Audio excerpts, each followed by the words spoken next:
Minasan, konnichiwa. Let's talk about Final Fantasy VII Remake.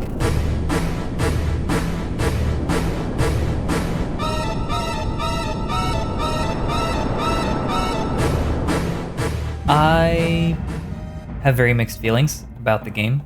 There will be spoilers, heavy spoilers, for not only the remake, but also the original game. So if you haven't played the original, you're just coming here from the remake, I would recommend you play that. I know the graphics, they haven't aged very well, I know that, but definitely give it a go. If you don't really want to play it, if you're not into turn-based RPGs, all that stuff, check out this video. I'm gonna put a link here. So, I'll begin spoiling in 3. That's 1. I'll begin spoiling in 3, 2, 1. So, FF7 Remake. The whole story has been Nomurad, or Kingdom Hearts, you could say. For those who don't know Kingdom Hearts. Say, fellas, did somebody mention the door to darkness? Who are you? I'm what's left. Or maybe I'm all there ever was. I meant your name. Okay, so basically, to summarize it, a lot of the story feels a bit simplified, but it's not just that. I want to say it's very important to remember Final Fantasy VII came out in 1997, and the story is very complicated. It's very deep. Like, not like I am 14 and this is deep or whatever, but it's actually very deep. It's very sad. It's a story about losing one's identity, about post-traumatic stress disorder and terrorism. It's about a lot of really serious topics. And although the game is a JRPG, it's got this very gamey combat system and all that stuff, the story is still something. Of course, we all know Aerith dies, and that's a really big part of the plot. Not only is there a character that dies, because we see that all the time in media nowadays. Characters die, it's sad, people are crying, and then they move on and everything's okay, like nothing happened, but they just make new relationships, whatever. But in FF7 originally, you know, Aerith dies, and you've spent like half of the game building up her character, seeing her, getting to know the other characters, and like she and Cloud kind of develops this tiny relationship. Maybe there's something there. And she's taken away from you. You know, she's the healer in the party. Of course, everyone can use a cure materia. Everyone can heal, but she has the highest magic stat. She has her limit break as well, is also a healing spell by default. So she's always set up as this very mending, healing character. Not only does she heal you, she also heals Cloud. I mean, she heals them mentally. She's there to support them. And she gets taken away. She's gone. Anyways, it's got a very deep story. The remake, though, when they first announced we're gonna get a remake in 2015, it was like the biggest thing ever. It was like the biggest hype. And obviously, as it's one of the best games of all time, it's totally understandable, but there was always this kind of scary thought, what are they going to do with the game? What are they going to do with the story? The story is massive, you know? They travel across this whole overworld. Are we going to still keep that overworld? Are we going to have some kind of open world, kind of like FF15 or The Witcher, Breath of the Wild? And are they going to have to separate it into different games? The game is way too big to be on one disc, one release, you know? And obviously, the game is separated into multiple episodic parts, and that's not necessarily a bad thing. The problem, though, is, like, where do you end part 1? And very early on, they picked Midgar. You know, Midgar is a very early part of Final Fantasy VII originally. You kind of set up the first half of the plot, I guess. First half of the plot details are kind of revealed throughout the Midgar part, and then you escape the Shinra building, and that's when the game really starts, when you get out into the overworld, right? But originally, though, that was about 10 hours of the game, I would say. I think it's around 10 hours. In the remake, though, They stretched this out to, for me, it was about 35 hours. I know some people say they did it in 20 something, some people are like 40, 50. I mean, I did all the side stories, I did all the side quests myself. I wanted to kind of really delve deep into it. And for me, it was about 32 to 35 hours. And it is pretty long, I would say, especially the last parts felt really stretched out. It felt like they really wanted to just slow you down to really make it like a $60 game, you know? If the game ends in 5 hours, you know, they can't charge you $60 for that. But it's not too bad. The length was okay. I definitely enjoyed most of it. Graphically, the game is amazing. Like, you can look at some goddamn chair inside the Shinra building. It's got like this amazing leathery texture, you know, they're using all this PBR, physically based rendering materials, which is very common nowadays. You can see the hair, strands of hair moving around, the hair physics, everything. It's just insane. It's top notch. It's like the best you can get. Music as well is like almost 10 out of 10. I would say it's a 10 out of 10 because the orchestration is amazing. They're reusing some themes, you know, Nobuo Uematsu actually came back to write more original music for the game, and that's amazing. It's crazy because there's always this talk about the Uematsu and Square Enix having this kind of not that good relationship because of some copyright issues and just some legal stuff. But he actually came back, and the music is amazing.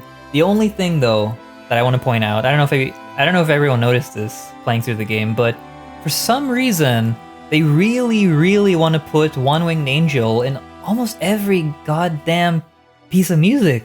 Like, it wasn't too bad in the opening when it was like really calm, like this atmospheric thing before the bombing mission music starts, and then all of a sudden there's this tiny, quiet choir that goes, Est once interius. That was like, okay, it's Sephiroth's song. He's the main villain, you could say, but he's not supposed to really be a part of the story until more than halfway through, or like when you're getting closer to the end, right? Because in the original game, you don't actually see him. He's just talked about. He's just envied. He's like revered by everyone. Like, he's the war hero. He died. He's honorable. And Cloud hates him, and we don't know why, right? And it's slowly revealed that he went mad. He killed the people in Cloud's village.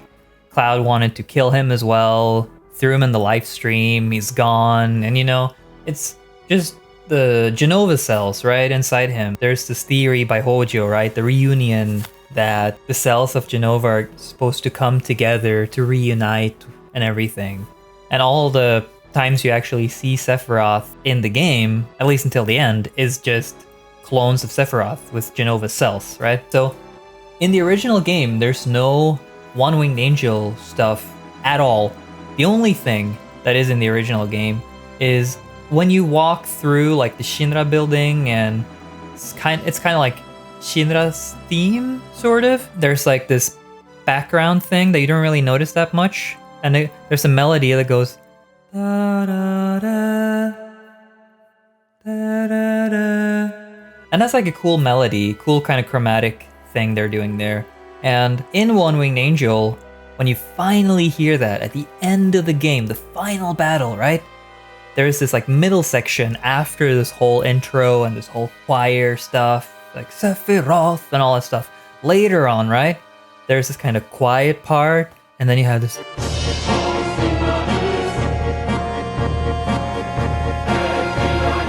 And it's that thing. That's the theme. And so it was kind of building up this leitmotif, sort of, for Sephiroth. And that's really cool. But that's a very subtle one. And when you finally hear that in the end, it's like, oh shit, that was Sephiroth, right? But in the remake, they decided that it would be really cool. It'd be really cool to have this Est once interius ira vehementi. Let's put that everywhere. I don't know who got the idea, but it's just everywhere. I'm so tired of it. Like, I was kind of okay with it for a long time until you fight Genova near the end of the game in the Shinra building. And then there's literally Genova's theme. That's my favorite song from the game. You know that? Right? And then the music goes. The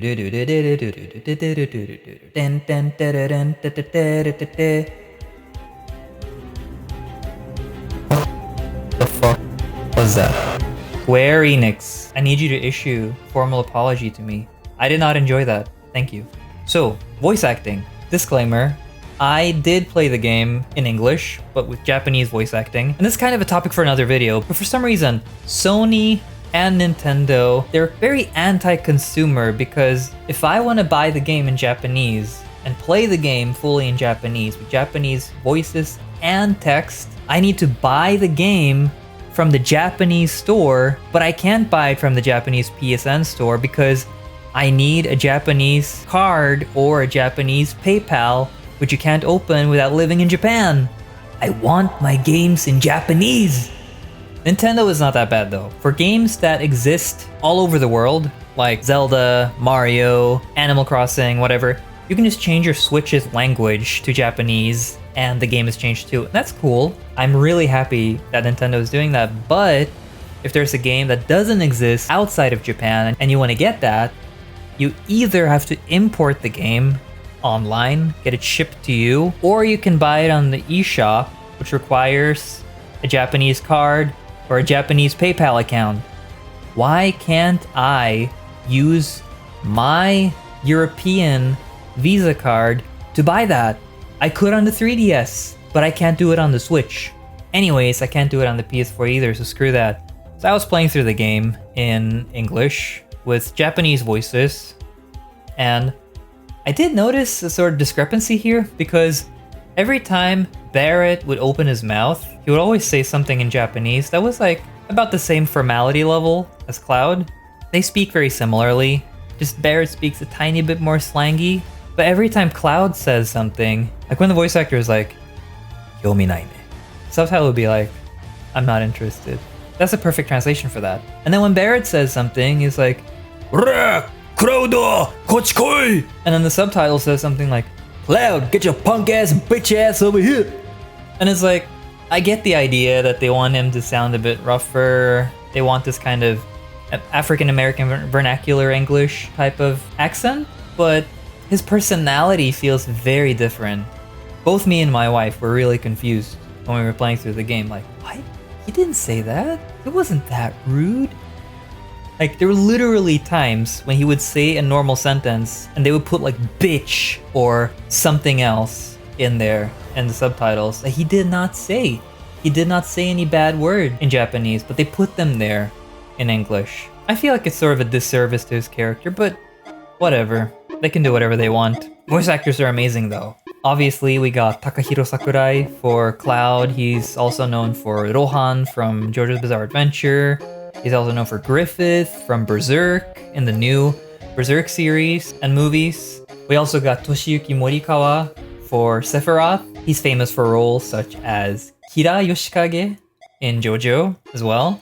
And also Griffith from Berserk in the old series from the 90s. You know, and fun fact, you know Andrea at the Wall Market, the guy who dresses up Cloud? He's actually voiced by Tomokazu Sugita, who is Joseph from JoJo's Bizarre Adventure. So we got like the whole JoJo crew in here as well, and that's really cool. I love JoJo, it's amazing. Made me really happy. But story. So like I said, they kind of simplified the story a tiny bit. It feels like they tried to make it a bit more understandable for teenagers. I don't know. And they're putting way more flashbacks. They're putting way more like... And there's like some flashback of Cloud doing some shit. And it's like, yeah, his mental state is not at peak performance. They're just kind of overusing that. Like, it's clear from the beginning that something's up. Like, it's a bit too obvious, in my opinion. Extrapolating, elaborating on Midgar, side story stuff, you know, like the Leaf House and all that stuff. That was really good. I really enjoyed that. Side quests felt a bit tedious sometimes. Like, let's just stretch this out a tiny bit. You know, we got this enemy asset here. We got this tiny boss asset. Let's just copy paste that in there. Put that in the train yard. Fight this dragon. Bam, got a quest right there. Felt a bit like that at some times, but overall, I would say my experience with that was very positive. On the other hand, whispers. Or in Japanese, they were called feelers. They were called hira. Supposedly, they're supposed to be like these interdimensional creatures that make sure that the story happens exactly how it's supposed to happen. And believe it or not, it doesn't happen that way. What happens instead? Well, instead of the story being about identity crisis, loss, and impending doom, the game is now all about destiny. And some people may think that's really cool. Personally, I'm not into this whole destiny concept, like the chosen one, we can change whatever, open up different alternate realities, universes, and all that stuff. It definitely is a really cool concept for stories that are built around that. But Final Fantasy VII is not a story built around that. But they're retconning that in there, and it doesn't go well, in my opinion. Like, it doesn't fit the serious narrative of FF7. It really feels like a new Kingdom Hearts game. So what's gonna happen now? Part 2 is pretty much confirmed to be a brand new story. It literally says at the end of the game, an unknown story continues. So, what are they gonna do? I'll be a bit positive as well. I don't want to be all negative. Most likely, I'm gonna look forward to seeing what they're gonna do. Maybe it's gonna be really interesting. Maybe this new story in the remake or reboot or whatever is interesting. It's FF7. I'm a huge fan of Final Fantasy, so we'll see how it turns out. But for Final Fantasy VII Remake, graphically, visually, auditorily, everything is amazing. I don't like the story. Anyways, thank you for watching my review of Final Fantasy VII Remake. If you want more stuff like this, don't forget to like, share, and subscribe. Thank you to my supporters on Patreon. There's a link in the description if you want to join. And I sometimes stream on Twitch. Also link in the description. Do you want to learn Japanese? Well, if I'm live there, you can ask any question about Japanese, and I'll help you out. So, goodbye for now, and don't forget... Est tuans interius hiraver